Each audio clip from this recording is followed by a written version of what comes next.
Assalamu alaikum. Voici la troisième partie du chapitre 2, la quantité de mouvement. Dans cette partie, on doit vérifier la loi de conservation de la quantité de mouvement. Tout d'abord, rappelons-nous les idées principales de la première et de la deuxième partie du chapitre. La quantité de mouvement d'une particule est donnée par P vecteur est égal m fois V vecteur. M, c'est la masse de la particule et V vecteur, la vitesse de cette particule. La quantité de mouvement d'un système de particules est égale à la quantité de mouvement du centre de masse qui est égale à la masse du système multipliée par le vecteur vitesse du centre de masse. L'expression générale de la deuxième loi de Newton, la somme des forces extérieures est égale à la dérivée de vecteur quantité de mouvement par rapport au temps. Le théorème du centre de masse est la somme des forces extérieures est égale à la masse fois AG. Et finalement, la quantité de mouvement d'un système isolé est conservée, c'est-à-dire que P du système à l'état initial est égal à P du système à l'état final. Et c'est ce qu'on doit vérifier dans cette vidéo. Vous avez déjà vu la vidéo qui montre la vérification de la conservation de la quantité de mouvement et dans cette partie, on doit réexpliquer cette méthode. Dans ce but, on a besoin d'une table à coussin d'air avec ses accessoires, deux mobiles autoporteurs de masse respectives M1 et MB, deux bagues munies chacune d'une lame d'acier reliée à celle-ci par un ressort. Lancez l'un vers l'autre sur la table horizontale les deux autoporteurs avec des vitesses non collinéaires. En se déplaçant, les mobiles laissent des traces ou des positions sur le papier de l'expérience selon un intervalle de temps choisi en réglant leur fréquence. Commençons par une preuve analytique de l'expérience. Le système formé de deux mobiles autoporteurs et les bagues élastiques. Les forces agissant sur ce système sont le poids du système qui est le poids du mobile A et le poids du mobile B, c'est-à-dire le poids du système qui est égal à M1 plus MB multiplié par G et la réaction normale du support N qui est égale à N1 plus NB. Notons que P est vertical vers le bas et N est dirigé verticalement mais vers le haut. Alors la somme de ces deux forces est égale à 0. Dans ce cas, on dit que le système est isolé et par suite P est conservé. Alors, P du système à l'état initial est égal à P du système à l'état final. Et c'est ce qu'on va essayer de le vérifier expérimentalement. Les enregistrements des mobiles notés de A0 à A6 et de B0 à B6 représentent les positions des centres de masse de A et B respectivement avant le choc.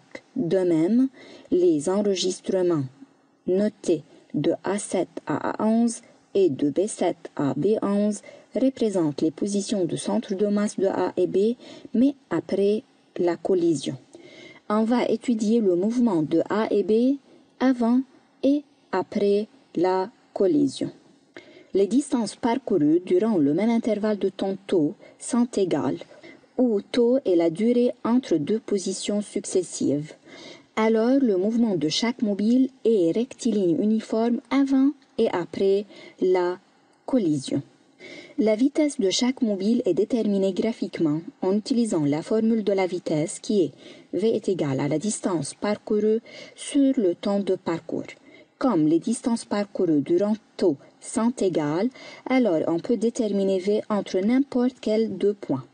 Soit VA est égal à 0 A2 sur 2 tau, bien sûr VA avant la collision, qui est égal à A0 A6 sur 6 tau.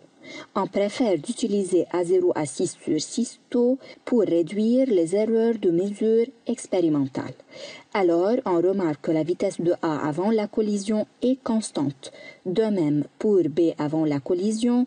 De même, la vitesse de A et de B après la collision sont constantes, ce qui confirme le mouvement rectiligne uniforme. Mais est-ce que la vitesse constante signifie que le vecteur vitesse est constant? Bien sûr, non. Alors, quelles sont les conditions à satisfaire pour que le vecteur vitesse soit constant?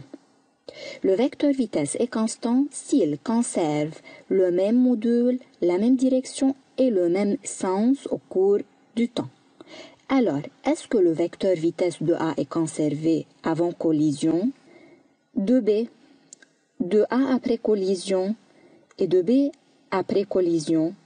Donc, on peut calculer maintenant la quantité de mouvement de chaque mobile avant et après la collision, en utilisant la formule de P qui est égale à M fois V. Alors, P de A avant est égal à M de A fois V de A qui est égal à constante.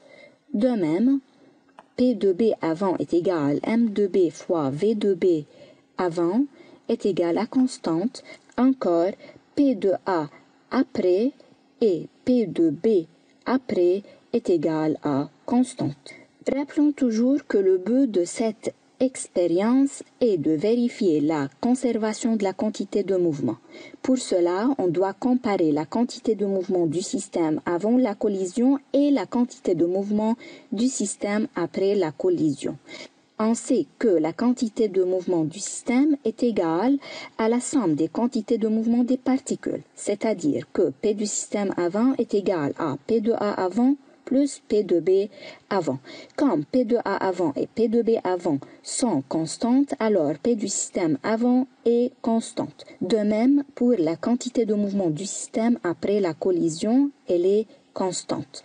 On note alors que le mouvement du système est uniforme avant la collision et après la collision. La question maintenant sera, est-ce que P du système avant la collision est égal à P du système après la collision? Pour répondre à cette question, il n'est pas suffisant d'ajouter P de A avant et P de B avant comme module puisqu'elles ne sont pas collinéaires. Pour cela, on joint chaque couple AI-BI, on indique son centre de masse et on joint les centres de masse de chaque couple.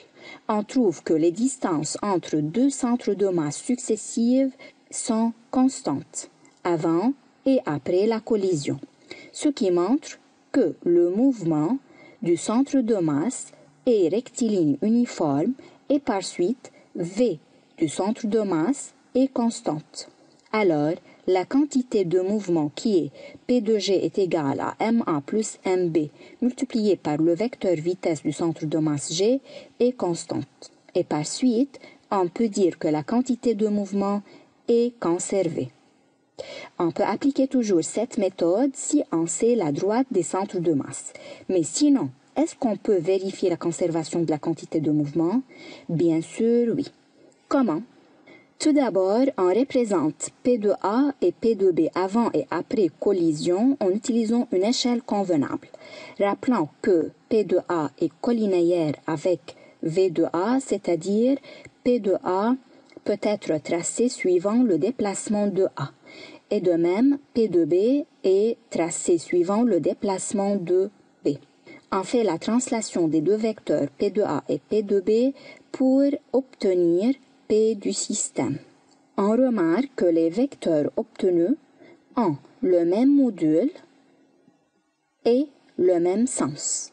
Alors, on peut dire finalement que le vecteur quantité de mouvement est conservé.